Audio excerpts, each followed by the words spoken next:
Well, hey folks, it's your old pal King Krampus, and welcome back to Total Party Skills.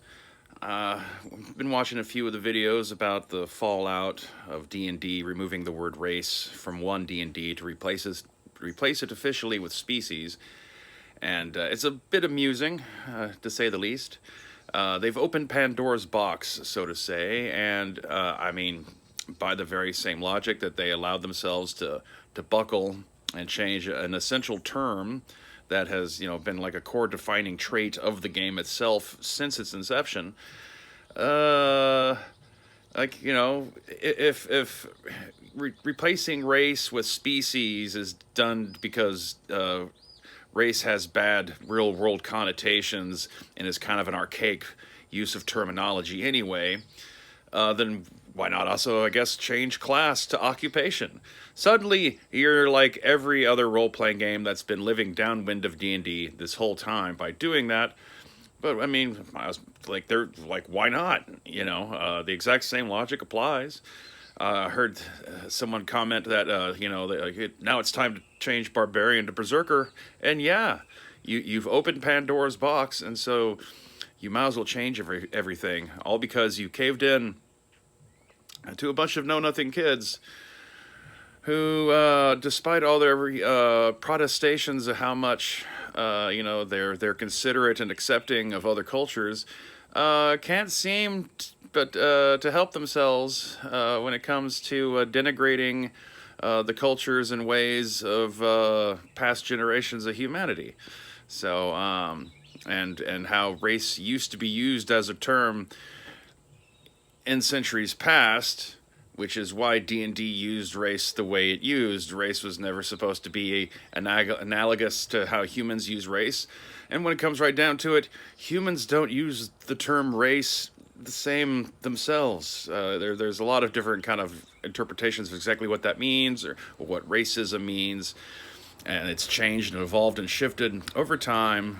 Easily, though, we got probably 4 or 5 co-divergent definitions of race out there in the world and how people use it.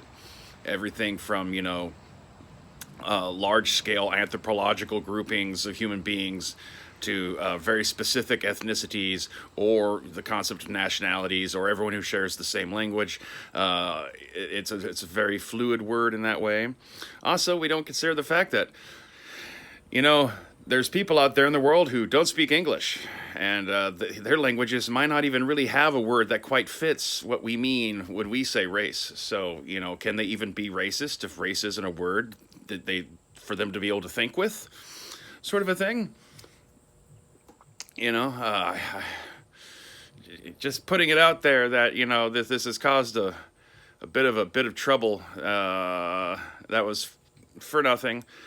I do also find it funny that part of the upset is, because of people latching on to the idea that species is a scientific term, and one of the things that the core defining traits of how you determine what is something's species is whether or not it's able to interbreed and have viable offspring, which, is also arguably a biologically essentialist and prevents a lot of the weird crossbreeding characters that players have been proposing over the last few years. It also does make the weird thing that elves, dwarves, and orcs in particular are all the same species, and so how do you explain that? You're gonna have to revise some lore on that one, I guess. And yeah, I mean, I guess also devils, because of tieflings, are also and genies and the occasional dragon. Although I guess maybe you can argue that polymorph spells kind of alters the deal. It's the problem about trying to apply science into a fantasy magical setting. Like, magic mutates the rules, though while at the same time you do need to have some sort of basic model of physics that runs the engine of your game world. Just because if you want to drop something, it should hit the floor, kind of basic bitch shit. But man, what a bunch of unnecessary nonsense that, in my estimate, it just doesn't sound the same. Choose your species and class. Those words don't really seem to go together the same way as race and class did. And like I said, if you change it to species and occupation, now you're really not all that different from a Palladium game. Now, are you?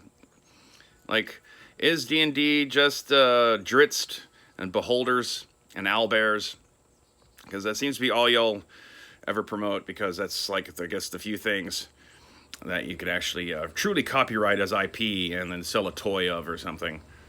But so much of the rest of it's public domain in terms of just the creatures from mythology that you can't copyright goblins and stuff like that. And I don't know. Maybe it is time to just like lay the beast to rest. The books are out there. You can still get old stuff on Drive-Thru RPG, but let 5th edition be the end of it, and let OneD&D fail for the good of us all. Because it's just, you keep changing. It's the ship of Sisyphus or kind of thing or whatever. Like, at what point does it stop being the thing it once was? Anyway, I guess on that muddled point, have a Merry Krampus and stay waspinated.